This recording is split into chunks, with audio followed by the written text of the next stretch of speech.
Gabriela Cuevas es la mexicana que presidirá el Parlamento Internacional durante los próximos 3 años, donde 178 países le ponen orden a la agenda internacional. ¿Qué papel jugará México? Esta noche, Gabriela Cuevas en La Pura Verdad.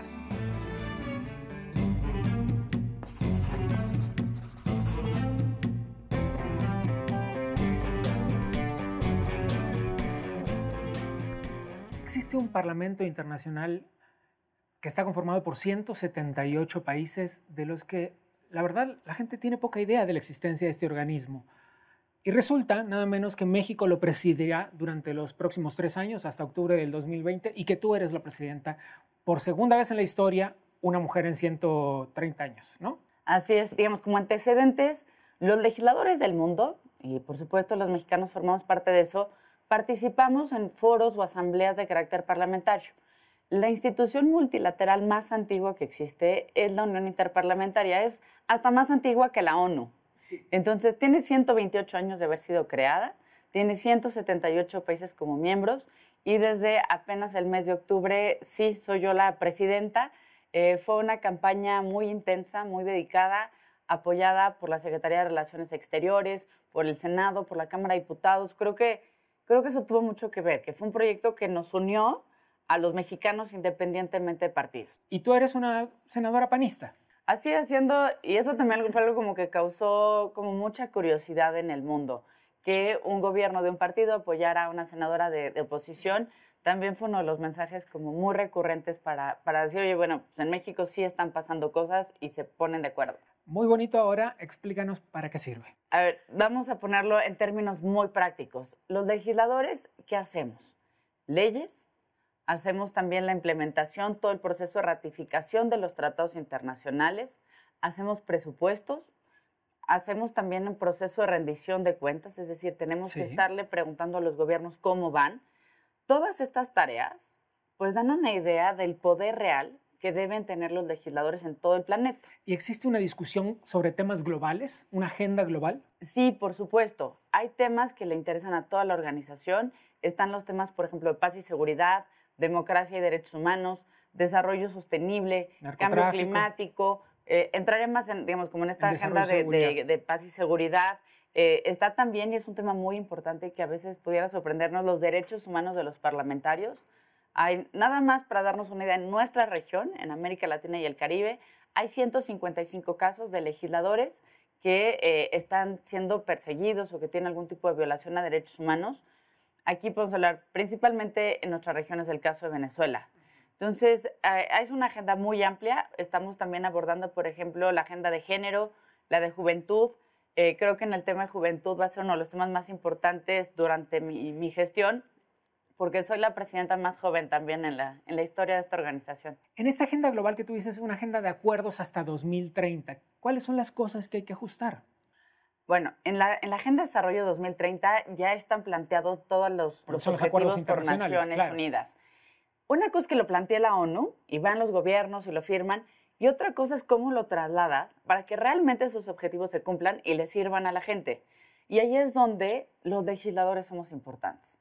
Por más que los gobiernos firmen, si no estás cambiando las leyes que generan desigualdad, si no estás generando política pública y diseñando los presupuestos que vayan precisamente de acuerdo con estos objetivos de desarrollo, si no estás exigiéndole cuentas al gobierno sobre cómo vamos, pues difícilmente los compromisos que México haga en la ONU o cualquier otro país van a reflejarse en la realidad de la gente. Entonces, eso me parece una de las agendas más importantes de la organización, ser ese puente natural entre la política exterior y la gente.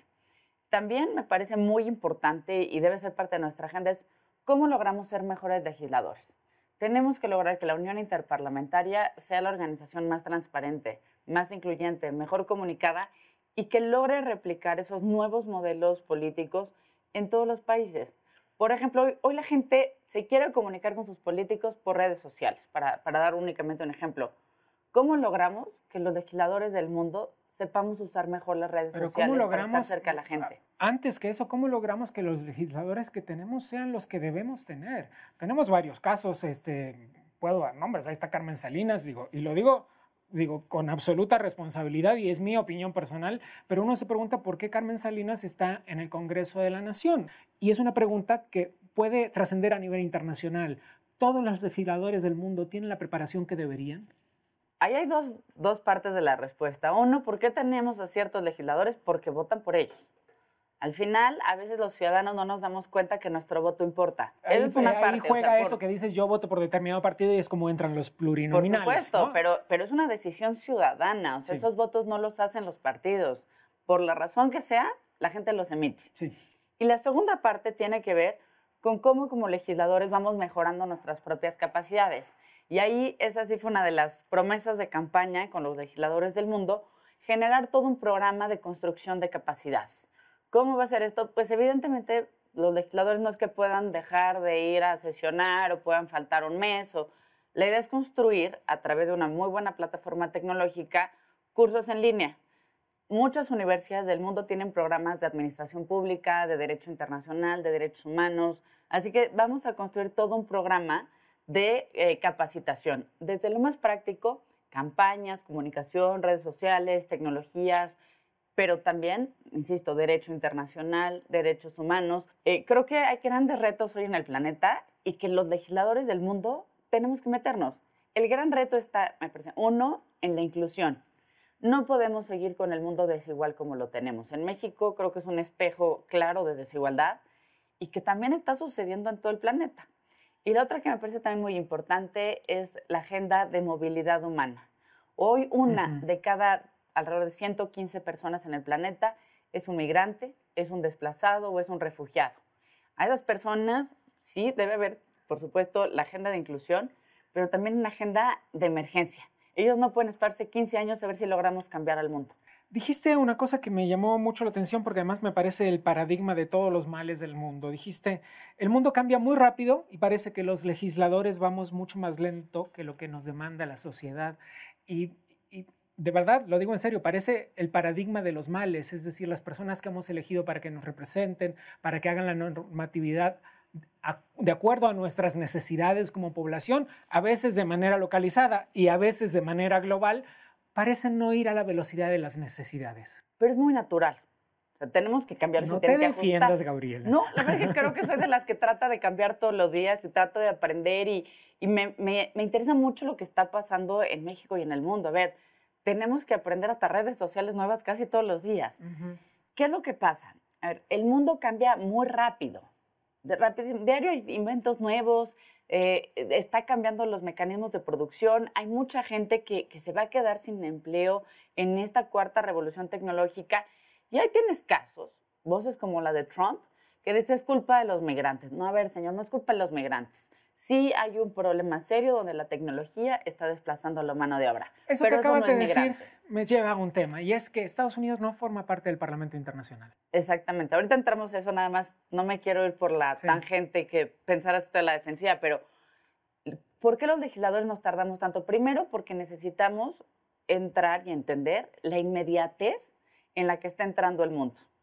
Hoy puedes comprar cualquier cosa poniendo el dedo en el celular siempre y cuando tengas crédito. Y eso no lo tenemos para las respuestas de los políticos. Entonces, sí hay que cambiar ahí, pero también hay que entender, del otro lado, que el proceso político debe llevar consensos. Y esos son lentísimos. Ponernos de acuerdo entre todos son muy lentos. Ahora, Estados Unidos y la Unión Interparlamentaria. Estados Unidos formaba parte de la organización hasta alrededor de 2003. Por razones principalmente presupuestales decidieron salirse. Creo que va a ser difícil lograr que Estados Unidos regrese a la Unión Interparlamentaria. En este contexto. Exactamente. Creo que es más por el contexto que por la naturaleza. Es decir, de los 178 países que tiene la Unión Interparlamentaria, faltan de economías grandes Estados Unidos y el resto son muchos de nuestros vecinos en el Caribe y algunas islas en el Pacífico, me parece que 2 países en África. El cabildeo para lograr la membresía universal y que la Unión Interparlamentaria tenga los mismos países que tiene, por ejemplo, la ONU, pues ya se ve muy cerca y vamos a estarlo trabajando. Con Estados Unidos, pues nuestra esperanza es que haya en el proceso electoral algunos cambios y que podamos tener en algún momento una mayoría demócrata que es mucho más proclive al diálogo parlamentario. Independientemente de la presencia internacional y de la estrellita en la frente que te llevas por presidir el Parlamento Internacional, la pregunta que se harán muchas de las personas que nos miran es, ¿y a nosotros, los mexicanos de a pie, para qué nos sirve? Yo creo que sirve hoy más que nunca. La pertinencia y ahora sí que fue una muy buena coyuntura, estamos tronándonos los dedos todos los días a ver qué va a pasar con el Tratado de Libre Comercio con América del Norte. De ahí dependen el 80% de nuestras exportaciones. Hay 5 millones de mexicanos que dependen de las remesas. Se habla mucho de una estrategia de diversificación de México. Pero para que eso suceda, tú no puedes llegar a tener un tratado comercial de hola, ¿qué tal? Soy Gabriela Cuevas, fírmame un tratado.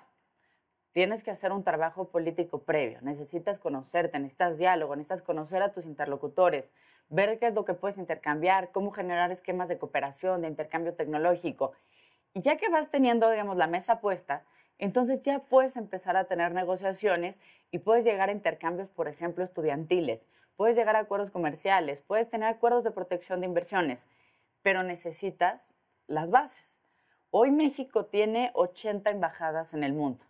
80 embajadas que trabajan mucho, que son muy responsables, que algunas de ellas, además de ser responsables del país donde residen, tienen hasta 10 países de concurrencias. Por ejemplo, África. En África, para toda África tenemos solo 8 embajadas. La Unión Interparlamentaria nos genera contacto directo e inmediato con 177 países, es decir, el doble de los que hoy México tiene embajadas. ¿Qué te has propuesto tú para tu gestión?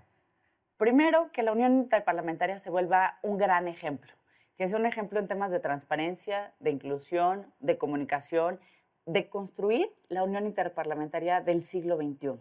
Esta es una organización de 1889. Tenemos que modernizarla, tenemos que darle la vigencia que los ciudadanos nos piden. Pero también me parece muy importante todo el tema de capacitación a los legisladores del mundo. Debemos tener mejores herramientas para tomar mejores decisiones.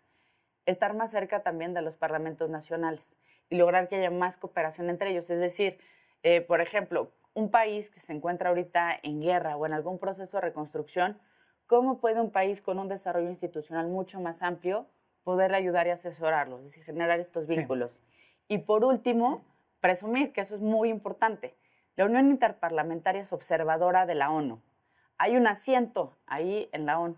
Quiero llevar la voz de los parlamentarios del mundo, pero sobre todo también de la gente, que seamos una voz que defienda el multilateralismo incluyente en Naciones Unidas, hoy frente a voces como la de Trump o algunas ultraderechas del planeta que están únicamente defendiendo los nacionalismos, la xenofobia, el aislacionismo. Vamos a brindar por eso, por un diálogo global bastante más profundo.